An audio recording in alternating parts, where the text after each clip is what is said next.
है अगर गुरुवर का सानिध्य पाना तो विद्यासागर.गुरु पर जरूर आना। ओम नमः सिद्धेभ्यः। ओम नमः सिद्धेभ्यः। अहिंसा परमो धर्म की आचार्य गुरुवर श्री कुंद कुंद भगवान की, आचार्य गुरुवर श्री ज्ञान सागर मुनि महाराज की।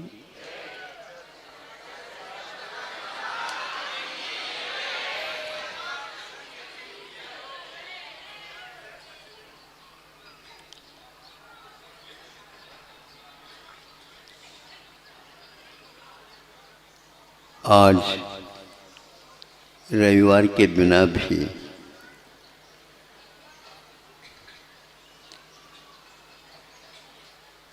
प्रातःकाल से अभी तक प्रवचन संगोष्ठियों की यह परंपरा चल रही है। वहाँ से भी सुनता रहा हूँ।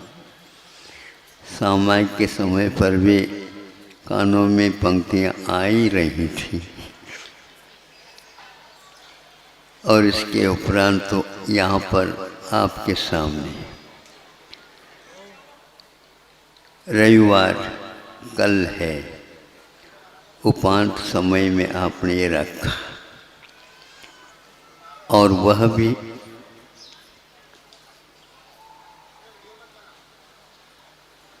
जिन्होंने अपने जीवन को संभालते हुए जो होनहार जीवन है, हमसे भी अच्छा बने, इन भावों को लेकर के समर्पण के साथ मैं शिक्षकों को, अभिभावकों से बहुत ऊंच मानता हूँ।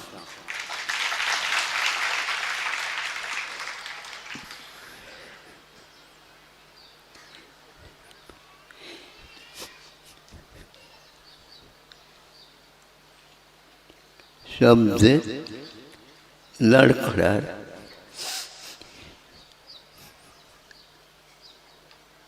अनुभव को, भाव को शब्द का रूप देना,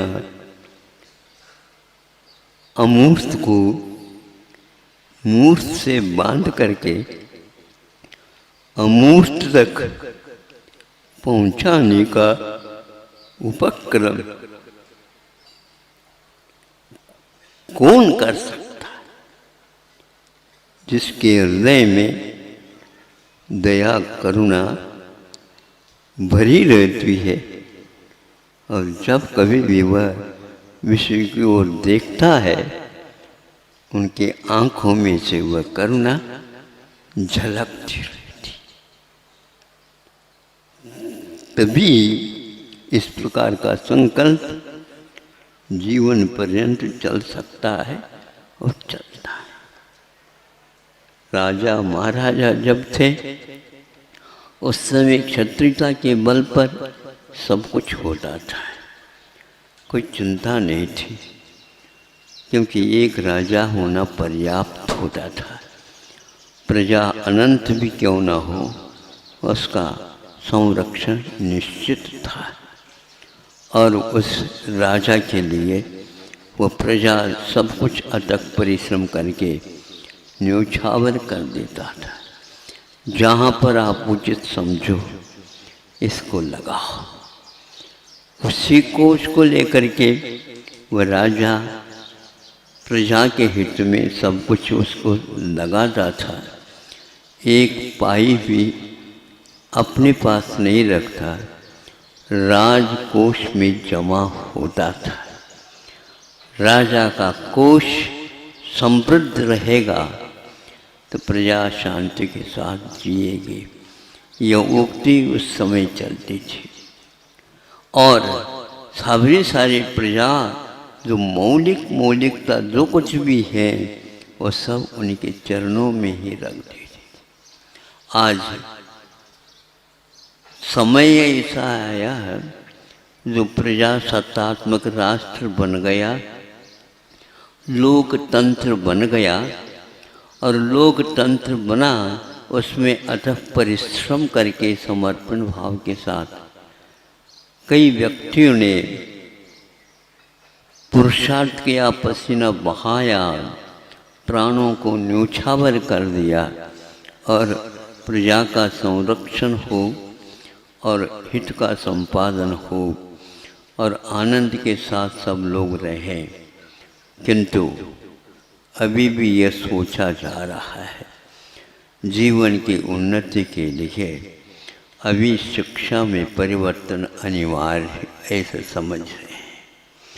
70 साल के उपरांत भी अभी शिक्षा पद्धति में अंतर ये क्या कह रहा है? इतना समय क्यों लगा? इसलिए लगा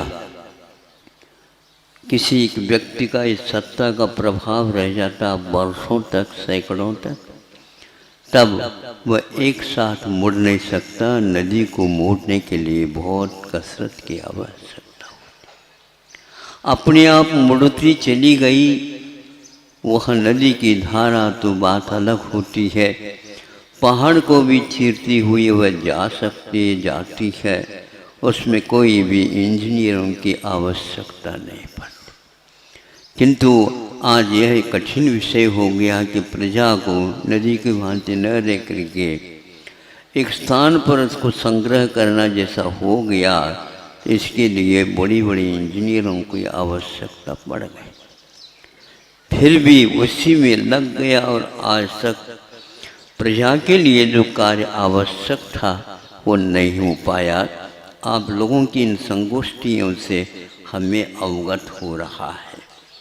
गलत भी हो सकता है, लेकिन गलत मैं कहूँगा नहीं। इसलिए नहीं कहूँगा कि यत्र तत्र वही आवाज़ सुनने को मिल रही है कि हमें क्या करना है, क्या पाठ्यक्रम उपक्रम करना है। इसी में ऊहापोह में बरसों निकल गए, लेकिन निश्चित ये कुछ नहीं हो पा रहा है, क्योंकि एक व्यक्तित्व का यदि हाथ होता तो सब कुछ काम हो जाता। आपको प्रजा होते हुए राजा का एक सत्व मिल गया है, हुकूमत के भी एक मिल गए, तो सोचने की और समझने की और तदनुकूल आचरण करने की क्षमता भी नहीं है और कोई राह तक नहीं मिलता। मुझे वह पंक्ति याद आती है, गांधी जी ने इस प्रकार अभिव्यक्ति की है कि जिस समय स्वतंत्रता मिली और संविधान पुस्तिका का निर्माण होने जा रहा था और उस समय उन्होंने कहा कि हम खेद के साथ कहता हूँ कि यह सब कुछ संविधान पुस्तिका तो बन रही है, किंतु इस संविधान पुस्तिका के ऊपर हमारा विश्वास कम है, क्योंकि हमें तद्जन्य ज्ञान, तत्संबंधी ज्ञान पर्याप्त नहीं है। और यही हुआ, इधर उधर के देशों से कुछ संकलन करके उसको पूर्ण बनाने का और समय समय पर उसमें परिवर्तन करने का उन्होंने निर्णय लिया था, लेकिन उसमें कुछ भी परिवर्तन नहीं हुआ और संशोधन होते ही जा रहे हैं। और ऐसे संविधान की पुस्तिका हो गई है जैसे कोई थिगला लगा करके, कोई बंद लगा करके पहनाव पहन लेते हैं। बार बार चर्चा होती रहती।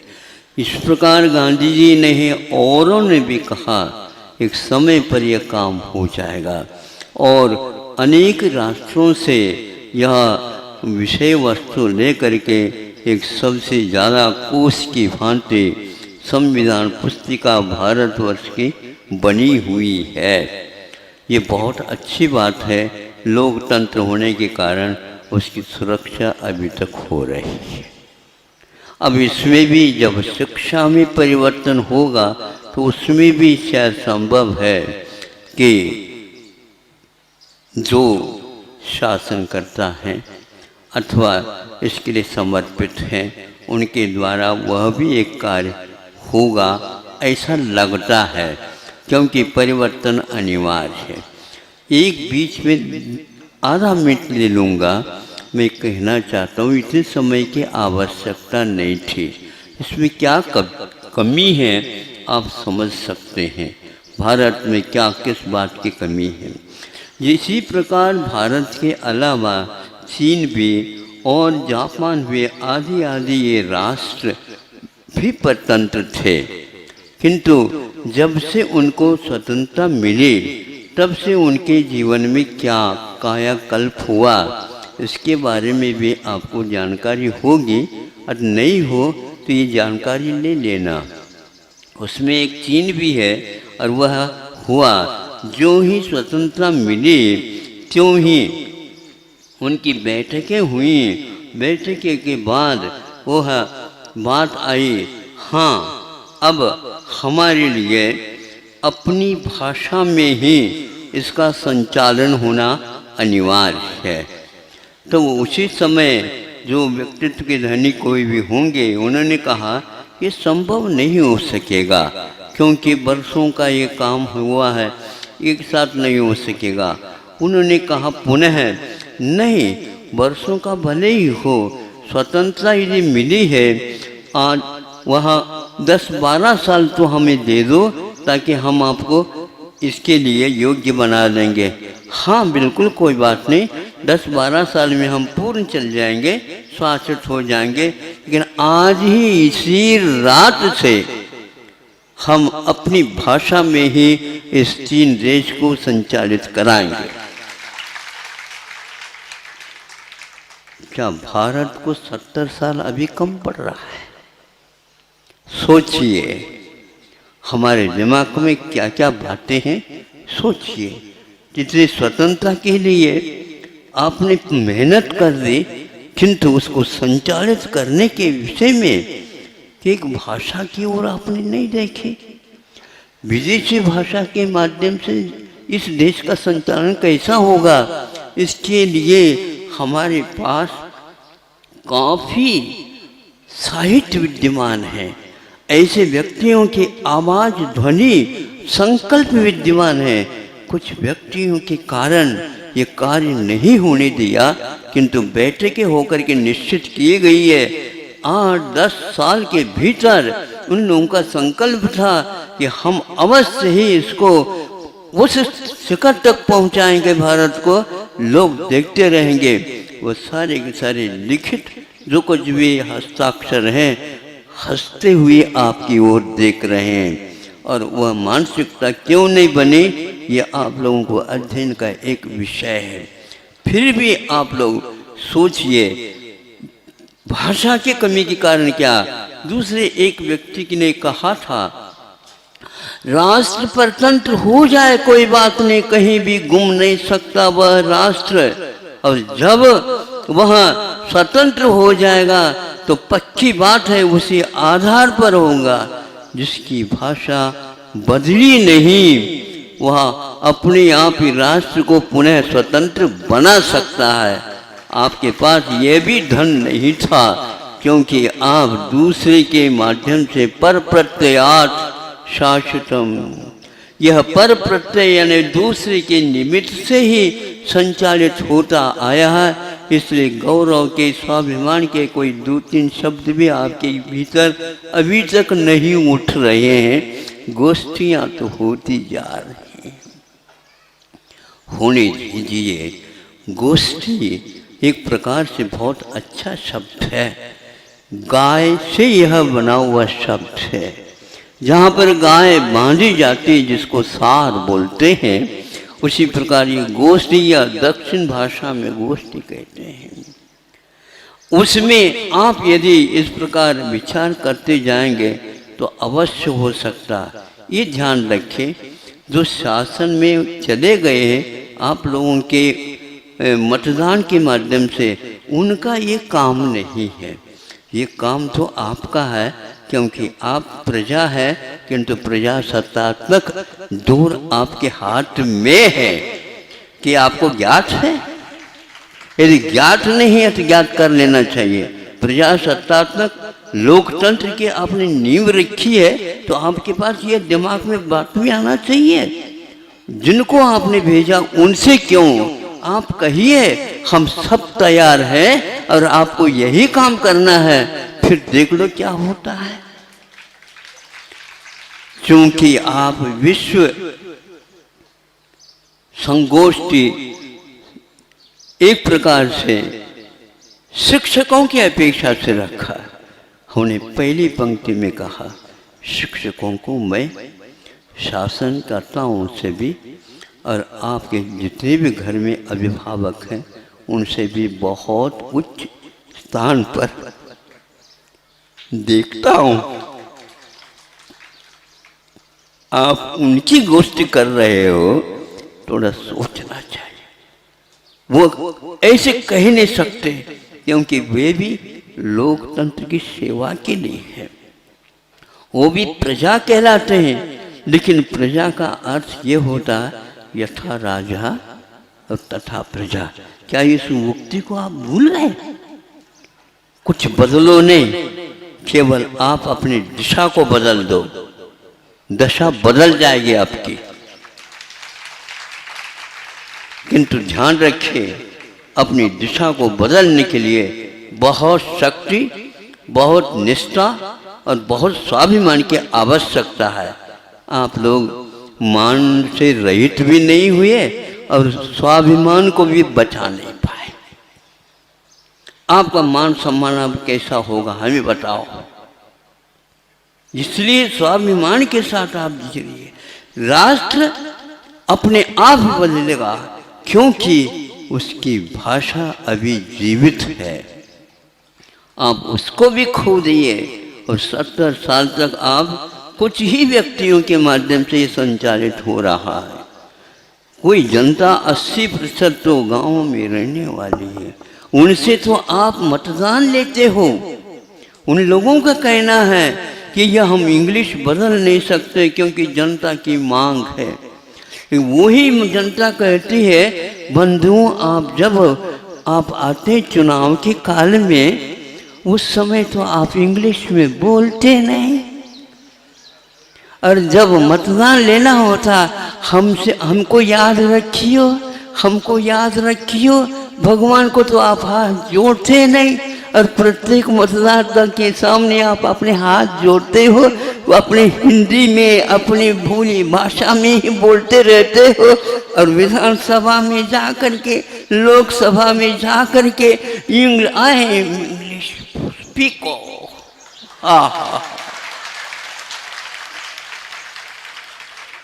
ये नाटक क्यों? जब साहित्य से हमें ज्ञान नहीं हो पाता, स्वाभिमान नहीं आ पाता, उस समय पहले व्यक्ति ने कहा था कोई चित्रकला होती है वह शिक्षा का परिणाम होता है। नाटक करते हैं दृश्य और श्राव्य। यह दृश्य नाटक है। नाटक के हाव भावों को देख करके जिसके पास इंग्लिश भाषा नहीं है वह भी समझ लेता है, जो हिंदी भाषा है वह भी समझ लेता है, और इतना ही नहीं, कोई भी अपढ़ होता वह भी समझ लेता है, क्योंकि उसके कानों में भी संगीत के स्वर गूंजते रहते हैं, लय के ऊपर उनका प्रभाव पड़ता है, और उस तरंगों के कारण उसकी संवेदना शक्ति जागृत हो जाती है। ऐसे संतों ने हम लोगों के लिए साहित्य दिए हैं, उस साहित्य का समादर नहीं हुआ, इसलिए यह स्थिति आ गई है। इंग्लिश किसी को आती नहीं, इंग्लिश के नाटक अवश्य आते। पक्का कहता हूं मैं, क्योंकि इंग्लिश भाषा के मैं कभी भी विरोध नहीं करता। प्रतिभाशाली में आप जा करके पूछ लो उनसे, जिस प्रकार विद्या छात्रा वहाँ पर हिंदी बोलती है, संस्कृत बोलती है, उसी प्रकार वह संस्कृत इंग्लिश भी बोलती है।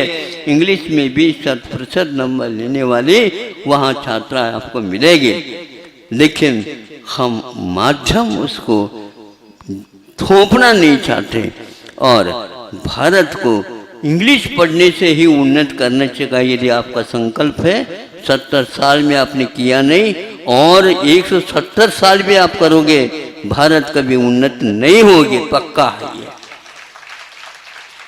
यह यदि वचन आपको चुभ रहे हो ध्यान रखना। कोई शल्य को निकालना होता है तो वहाँ पर सुई तो लगानी पड़ती है, और आपने कहा कि हमारे लिए मार्गदर्शन दो, इसलिए तुम्हें दे रहा हूँ। यदि मार्ग दिया है तो आपके पैर को भी मैं पकड़ लूँगा, और यदि मान लो आप झटका मारोगे तो 10 पहलवानों को लगा दूंगा, और आपके भीतर जो शल्य घुसा हुआ है सुई के माध्यम से उसको निकाल दूंगा। जब पीप सहित वह खून सहित बाहर आ जाएगा, फिर वो कहेगा कि हमने तो आपको लात मारने का भी बात कर दी, लेकिन ये बहुत अच्छा हो रही थी, तब जब चुभ गए तो उखाड़ दिया, बाहर साबुत आ गया। अब आपके जीवन में लंगड़ने की बात नहीं आएगी। ऐसे ही नाई की बड़ी आवश्यकता है आप लोगों को, तब आपका काम होगा। मात्र हमारे लिए मार्गदर्शन दे दो कहेंगे तो हम इसी प्रकार की भाषा का प्रयोग करेंगे, तभी आपको दिशा मिलेगी और आपकी दशा बदलेगी। यदि इस प्रकार है तो आप करिए। किसी के लिए कुछ नहीं कहा जा रहा। इतिहास को यदि पढ़ना चाहते हो, इंग्लिश में नहीं मिलेगा भारत का इतिहास। जैन तो नहीं, भारतीयों ने, भारतीय के अन्य जितने भी देश हैं उन्होंने ही भारत में आकर के भारत की जो है परंपरा क्या थी, संस्कृति क्या थी, अपनी भाषा में उन्होंने लिखा है। और इसका शोध गांधी जी के शिष्य प्रशिष्यों ने किया है। धर्मपाल नाम का व्यक्ति था, उन्होंने जो कहा, कहाँ से यह प्रारंभ हुआ हम बताना चाहते हैं। आप पढ़िए, आप केवल इंग्लिश में लगे हुए हैं। भारतीय संस्कृति को आप क्या पढ़ोगे? आपसे पहले विदेशियों ने पढ़ रखा और आपके लिए लिख रखा। यदि वह मान लो नहीं लिखते तो आज से आप तो अंधे ही नहीं, अंधों से भी और गए बेचे हो जाते। अच्छा हुआ भाग्य भारत का मिल गया।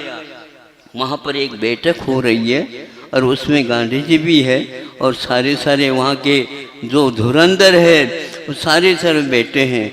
उनमें से एक व्यक्ति उठा और कहा, जब से भारत में अंग्रेजी लोग आए तब से भारत की शिक्षा पद्धति में बहुत अंतर आ गया और शिक्षा पद्धति ऐसी बन गई ये प्रश्न पूर्ण हुआ ही नहीं था, ये वहाँ की पूर्ण हुआ ही नहीं था।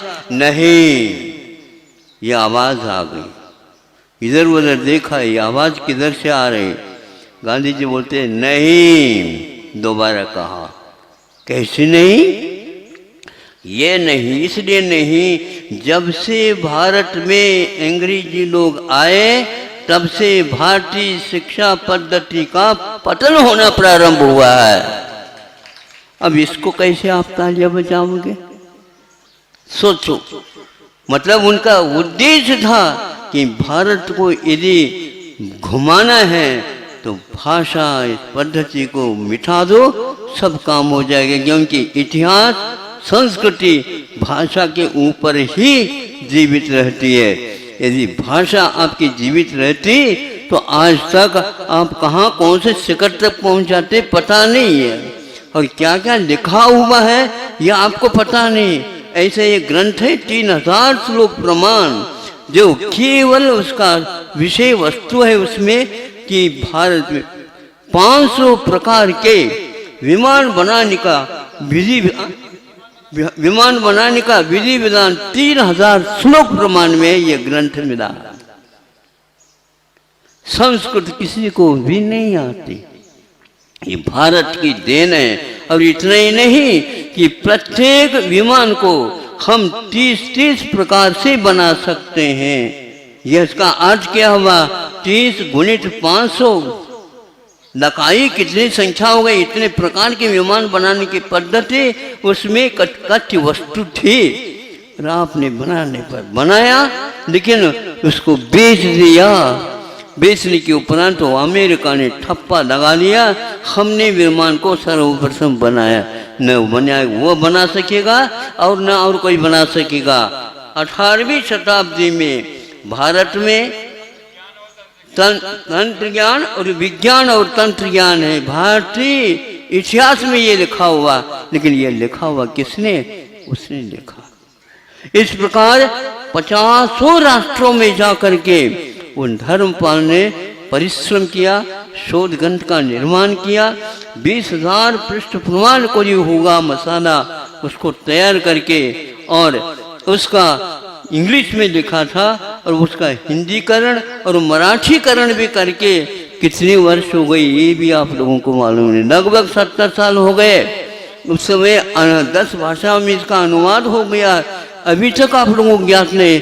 जब विश्वविद्यालय से सारे कुलपति महोदय के साथ मंडली आ गई, हमारे लिए महाराज इस प्रकार की आवश्यकता है, हम शिक्षा पद्धति को परिवर्तित करना चाहते हैं, आपका बहुत आवश्यक है कि आप हमें बता दीजिए। उस समय उन्हें ये साहित्य दिया उनको, तब वो कहने लगे महाराज अभी तक हमने इस प्रकार के साहित्य का अवलोकन ही नहीं किया।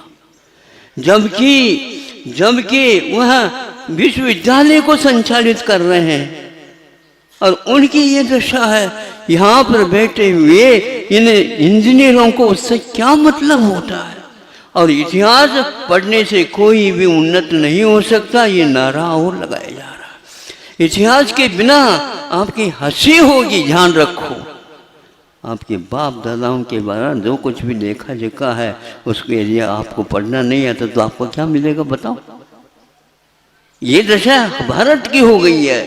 इसलिए बंधु अभी भी यदि आप नहीं चेतोगे तो दोबारा निश्चित है पुनः वही ओर जाएगा ये देश, क्योंकि इसके पास वो स्वाभिमान ही नहीं है। गांधी जी ने बिल्कुल ठीक कहा, अभी भारत यह लोकतंत्र के योग्य नहीं है। ये पंक्ति पढ़ लिया, आप पढ़ जाओ। क्यों लिखा? क्योंकि इसको स्वाभिमान ही नहीं मालूम, इसलिए करें। गांधी जी के साहित्य को देख लो, उनके तात्कालीन रहने वाले जितने भी साहित्यकार हैं, छोटे के विद्वान और भारत के लिए समर्पित व्यक्तित्व थे, उनके आप पंक्तियां पढ़िए तो आपको लगेगा, कपेगा कि ये क्या कर लिया हमने। कोई भी दूरदृष्टि नहीं है तो हम क्या कहें? हम तो मन में भावना कर सकते, क्षेमम सर्व प्रजानाम प्रभवत भगवान धार्मिको भूमिपाल, इस प्रकार कह करके प्रतिदिन श्री जी के अभिषेक करो, धारा करो, फिर गंधोदक लगा लो, हो जाए किसी के दिमाग में ये घुस करके काम कर जाए। आज तक 70 साल हमने निकाला, किंतु फिर भी आशा की किरण है, क्योंकि हमारे पास प्राचीन साहित्य अभी विद्यमान है। इतना है कि उसमें से थोड़ा सा भी काम कर ले। सुना है कि वह धर्मपाल का साहित्य अभी भी साहित्य के योग्य जो लिखा हुआ कच्चा 20,000 पृष्ठ अभी भी है रखा हुआ। 10 भाग तो निकल ही चुका है, अभी भी 20 पृष्ठ का है मसाला। अब सोचिए कहाँ पर रख करके आपको तो दिक्कत में आ जाएगी, इतना साहित्य लिखा हुआ है। निकला वह विदेशियों का है, भारत में विज्ञान और तंत्र ज्ञान ये लिखा हुआ आपको मिलेगा। आज के इंजीनियरों को पूछ लो, ऐसा भी हो क्या? संभव ही नहीं। यह विज्ञान की उपज तो केवल विदेश की है, भारत में है ही नहीं। और ये सारा का सारा आपका हिमाल तुभ्यम तदीयम वस्तु तुभ्यम समर्पितम हो गया। यह आपकी ही वस्तु है, यह आपकी ही देन है, लेकिन आपके लिए समर्पित किया जा रहा है। तुम कौन होते हो समर्पित करने वाले? ये हमारी निधि है, लेकिन आपकी निधि कैसे, किस बलबूते पर कह रहे हो आप? विश्व का गुरु है। क्या गुरु है? अभी कोई कौन कह सकता है विश्व का गुरु है ये भारत? इसी आधार पर कह सकते हैं। फिर भी एक महात्मा गांधी जी जैसे कोई आ गया, पक्का है उनका कहना था आज नहीं कल।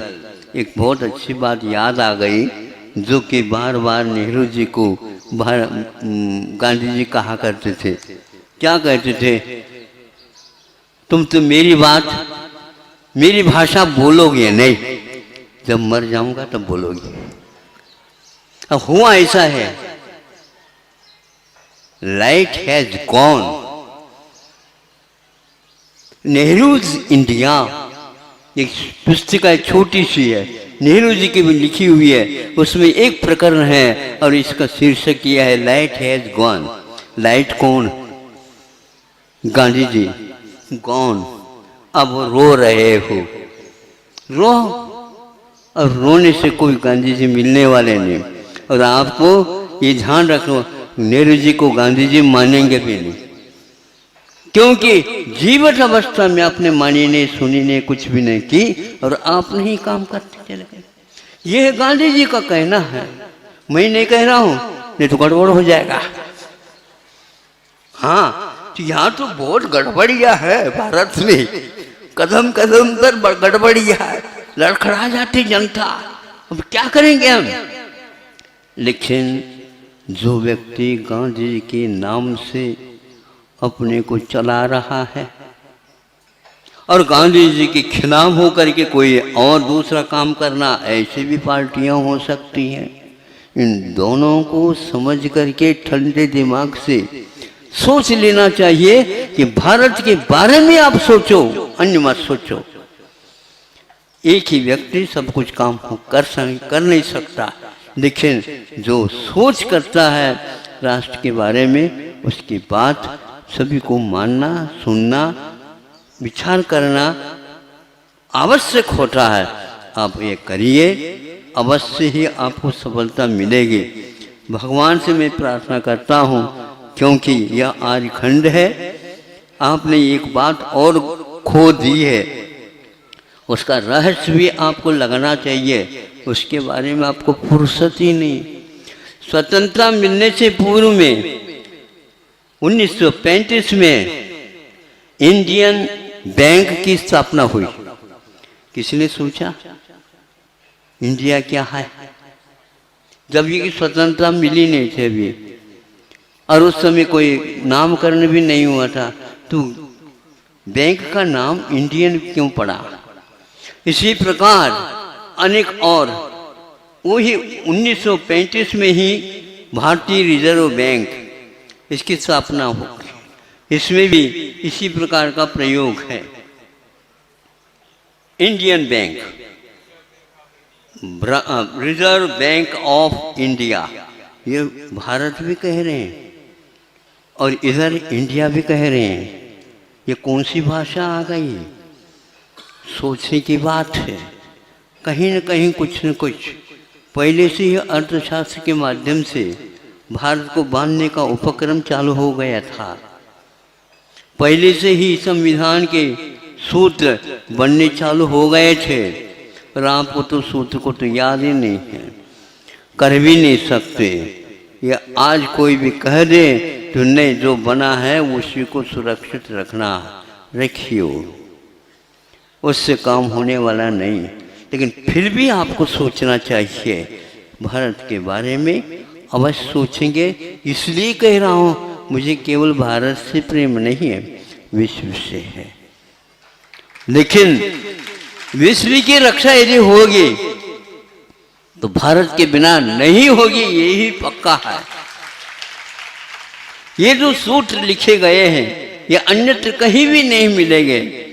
इनकी रक्षा करना यह आप लोगों का कार्य है।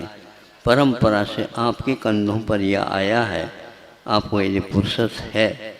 बहुत मुझे अच्छा लगा आज कि आप लोगों का जीवन इसी में गुजर रहा है। हजारों शिक्षक इसमें लगे हुए हैं। क्या मिलता उनको? मिलता क्या है? लेकिन जो मिलेगा वो दुनिया को किसी को भी नहीं मिलेगा जो उन व्यक्तियों को मिलेगा। एक राष्ट्र की जो विश्व के कर्णधार के रूप में माना गया है, उसकी रक्षा में यदि आप लगे हैं, अवश्य ही मिलेगा। लेकिन ये ध्यान रखो, जिस भाषा में भारत था उस भाषा को भूलियो नहीं, क्योंकि शिक्षकों का यह बिल्कुल ध्यान है। क्या ध्यान है? हम बच्चों के हृदय तक अपने भावों को ले जा सकते हैं तो केवल एक भाषा ही माध्यम है। केवल हम अपने भावों को इसके ऊपर रख करके सवार करके हम उनके भावों तक पहुंच सकते हैं। ये भाषा एक माध्यम बनेगा और वह इंग्लिश भाषा के माध्यम से बच्चे समझ नहीं पाएंगे। ये ध्यान रखो। अभी अभी एक सज्जन जो कि इसी बारे में अहरनिश कार्य कर रहे हैं, उनसे बात हुई थी। महाराज एक बहुत अच्छा सूत्र हमारे पास मिला है। बच्चे कह रहे हैं कि हमें उस भाषा के माध्यम से लिखना नहीं आता, पढ़ना नहीं आता, सोचना नहीं आता, और उस भाषा में ही आप लिखने के लिए बाध्य करोगे तो हमें इसके ऊपर लादे जा रहे हैं और कुछ नहीं हो रहा है। तो कि दूसरे में तो किसी ने कहा दूसरी भाषा में लिख सकते हो, लिखा तो उसके नंबर, उसके जो अंक है सबसे ज़्यादा आ गए। एक क्षमता है उनमें, किंतु आप भाषा के कारण, आग्रह के कारण ऐसा कर रहे हैं। किंतु इसमें अभिभावकों का भी कहीं न कहीं मैं दोष समझता हूँ, क्योंकि इंग्लिश के बिना हमारा लड़का अपढ़ कहलाएगा।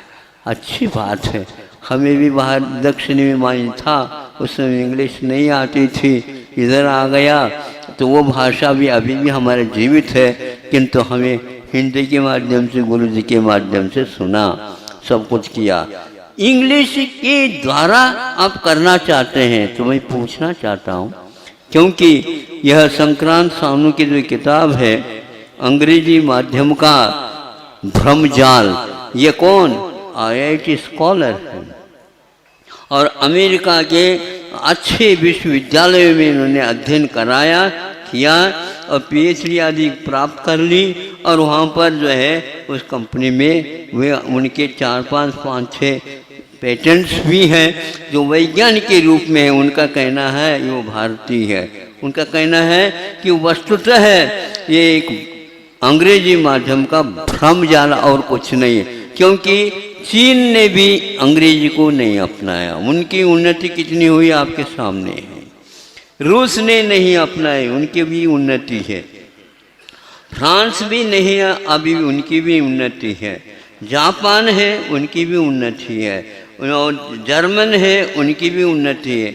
इज़राइल है, उनकी भी उन्नति है। हिब्रू जैसे भाषा जो कि बहुत ही कमज़ोर भाषा मानी जाती है, सबसे कम उसमें शब्दकोश है, फिर भी उन्होंने विज्ञान को और चिकित्सा को और प्रबंधन को और एक प्रकार से विधि को, जिसको न्याय बोलते हैं, इन सब को चारों को अपनी भाषा में अनुवादित किया।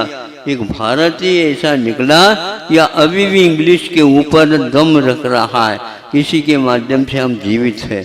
धन्य हो आप, क्योंकि और अच्छे औषध ले लो ताकि आप जीवन बचा जाएगा। बच नहीं सकोगे आप, क्योंकि मैं पूछना चाहता हूँ, इतनी इंग्लिश पढ़ने के बाद स्वप्न में कोई आ जाता तो इंग्लिश में स्वप्न देखा आपने भी? बोलो, सही बोलो। नहीं है? 70 साल के बूढ़े हो गए हो इंग्लिश पढ़ते पढ़ते, इंग्लिश में जब स्वप्न ही नहीं देख सकते। इंग्लिश में रो देखेंगे कैसे रोते, रो कर नहीं दिखाओ। हाँ, तो क्यों हरते ये इस प्रकार के सारे नाते रिश्ते बंधु वो ये सब उस भाषा में कुछ नहीं है और उसके पीछे लगे हुए हो, तो यह आपको अवश्य इसका फल मिलेगा। जब मिलेगा उस समय आप रोओगे, उस समय रोओगे तो यह प्रवचन आपको अवश्य याद आएगा। भगवान से हम प्रार्थना करते हैं, भगवान यह प्रवचन इनको अवश्य बना रहे हैं इनके दिमाग में है। हाँ, ये बिल्कुल ठीक, इसमें कोई संदेह नहीं है। आप लोगों को स्वाभिमान नहीं होने के कारण ऐसा हो रहा है। हमारे लिए आशीर्वाद दे दो, मैं आपको आशीर्वाद देता देता आशीर्वाद से खाली हो जाऊंगा, ऐसा नहीं। एक कोई दे दो जो इस प्रकार का व्यक्ति आ जाएगा तो उनके एक के द्वारा सब काम हो जाएगा। अब बहुत सारे होने के कारण ऐसा, वह कस्तूरी रंजन जो कि आज के अंतरिक्ष के वह वैज्ञानिक माने जाते हैं। हाँ, तो वो हमारे पास आए थे। क्योंकि शिक्षा पद्धति में आमूल चूल जो परिवर्तन की बात जो देख रहे सुन रहे हैं आप, उनको शीर्ष पर रख करके दे। और किसने बताया था पता नहीं, वो हम वहाँ पर पहाड़ में थे, चंद्रगिरी पहाड़ जो कि छत्तीसगढ़ में है, वहाँ तो आ गए हो महाराज। हम इस प्रकार प्रतिनिधिमंडल लेकर के प्रतिनिधिमंडल आपके पास आए और आपके पास कुछ समय हम देना चाहते हैं। तो कौन है कैसे है मालूम पड़ा कि ऐसे ऐसे आ गए। जब हम उनके सामने हमने कहा, आपका देह, आपका संकल्प, आपका उद्देश्य देख करके मैं बहुत प्रसन्न हूँ, लेकिन आपको इधर किसने भेजा? नहीं, क्योंकि मैं अकेला नहीं हूँ, ये सारी मंडली, विश्वविद्यालय के सारी मंडली को लेकर के आए थे। वो किसी भी प्रकार से भारत को उन्नत बनाने के लिए हमें शिक्षा पद्धति में अंतर लाना है, ये संकल्प लेकर के आए थे। हमने कहा जिसको इसमें परिवर्तन करना आवश्यक है, उसमें जो कमी है उसको पहले दूर करना होगा। उसके साधन क्या है? तो सर्वप्रथम हमने कहा कि भाषा के बिना यह संभव नहीं हो सकेगा। प्रत्येक व्यक्ति अपने भारतीय भाषा के माध्यम से सोचेगा तो ये बहुत कुछ अभिव्यक्ति इसमें हो जाएगी। और ये सर्वे करने से हमें ज्ञात हुआ कि सबसे ज़्यादा अंक उन बच्चों ने ले आया जिस प्रकार परिवर्तन करने से ऐसा हुआ। कई स्थानों पर इस प्रयोग को बहुत अच्छा माना, ज़्यादा करने की कोई आवश्यकता नहीं। आप भावों को उज्जवल बनाइए और बच्चों को पढ़ाना प्रारंभ कर दीजिए। बच्चे के ऊपर कोई भी दबाव मत डालिए। एक आर्टिकल, एक जो हमने निबंध पढ़ा था उसमें यह था कि इंग्लिश पढ़ते हैं तो हमारे जो दो तरफ दिमाग रहता है, उनमें से एक तरफ का वह नहीं रहता, इंग्लिश पढ़ता है तब आधा के द्वारा ही वो आधा ही सक्रिय होता है और आधा निष्क्रिय हो जाता है। यह इंग्लिश पढ़ते समय सोचते समय की बात है। जब हिंदी अथवा संस्कृत पढ़ता है तो उस लिपि और उस भाषा और उच्चारण के साथ दोनों तरफ के दिमाग काम करते हैं। आप सुन रहे हैं? एक दिमाग से क्या दूसरे दिमाग से? इंग्लिश में सुन रहे हो क्या हिंदी में सुन रहे हो? हिंदी में अनुवाद कैसे किया आप लोगों ने? क्योंकि आप तो इंग्लिश बोलने वाले, इतनी जल्दी अनुवाद आ गया आपको? नहीं महाराज, हम जब कभी इंग्लिश बोलते हैं तो वह हिंदी से इंग्लिश बना लेते, टूटी फूटी काम चलता है। अरे हो ही नहीं सकता। वो जिसने माँ की गोद में जो भाषा सुनी है वह बदल नहीं सकते, क्योंकि दूध तो उसी का काम कर रहा है। आप ये बोलो डिब्बे का दूध पी करके करो तो बात अलग है।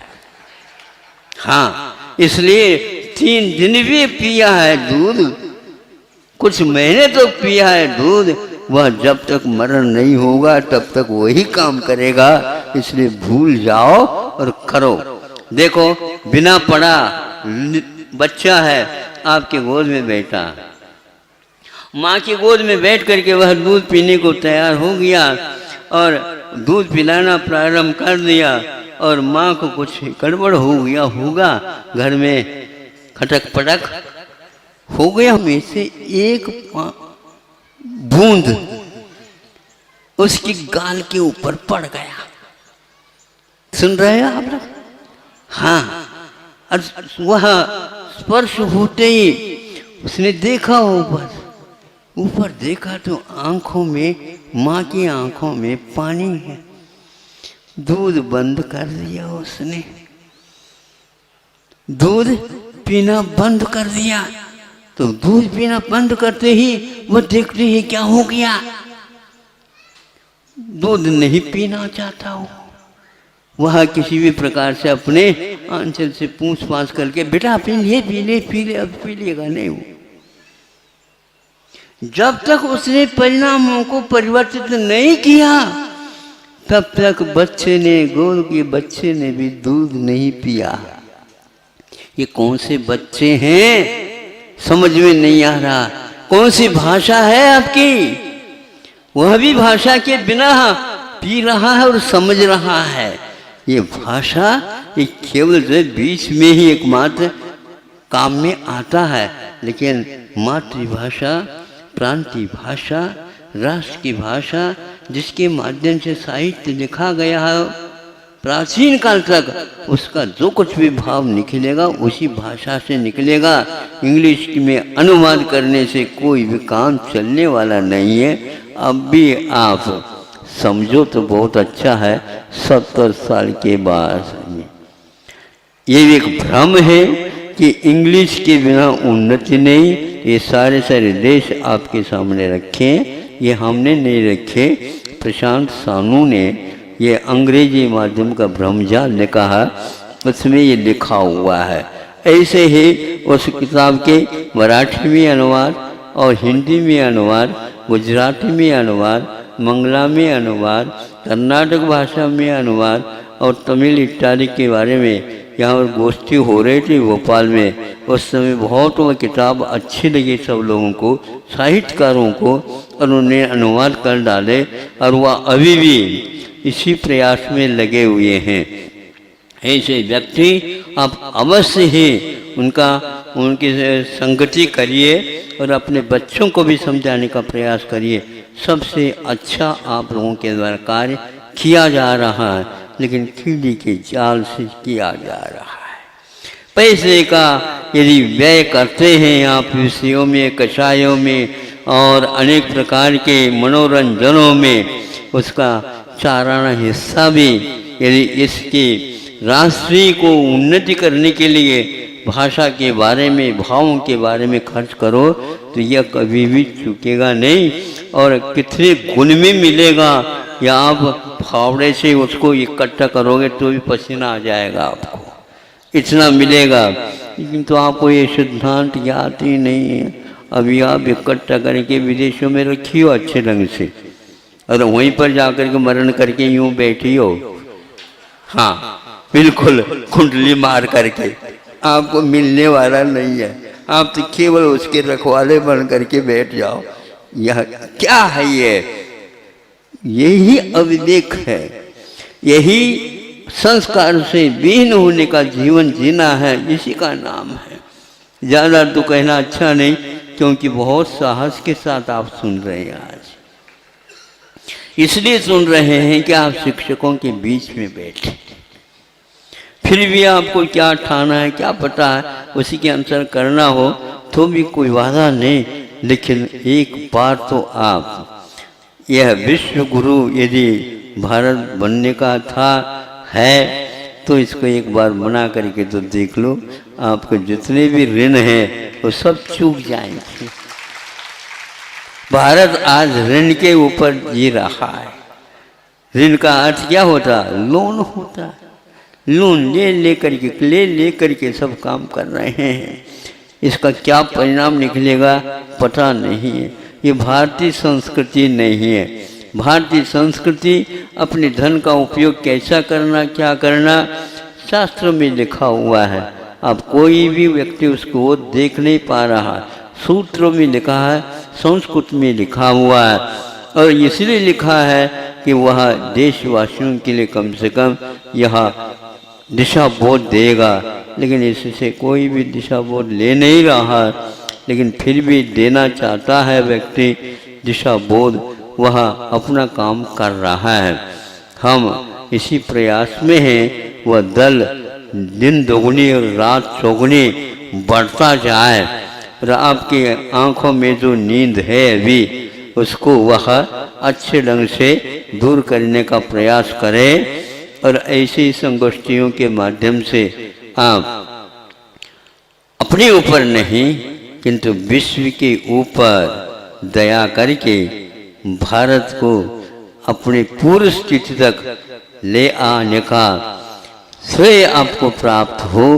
इन्हीं भावनाओं के साथ जो आगत शिक्षक हैं इनको बहुत धन्यवाद देता हूँ और पूर्ण आशीर्वाद देता हूँ। वो जो मांग रहे हैं उससे भी अभी हम कहते हैं अभी आपकी झोली बहुत छोटी सी लग रही है। भगवान से प्रार्थना करता हूँ यह दिन दोगुनी रात चौगुनी काम करते चले जाएं। यहीं का यहीं सब कुछ रहना है, लेकिन आप साथ ले जाना चाहते हो और भव में इसका उपयोग करना चाहते हो। और इतना ही नहीं, विश्व को भी अपना साथी बनाना चाहते हो अथवा अपने बंधु बनाना चाहते हो। भारत में तो ऐसे वाक्य हैं कि जैसे कहा ना, भारतो प्रतिभारत है, इसी प्रकार वसुधैव कुटुंबकम। साधु सन्यासी के लिए कुटुंब क्या है? वसुधा ही है, धरती है पूरी पूरी, लोक ही है, विश्व भी है।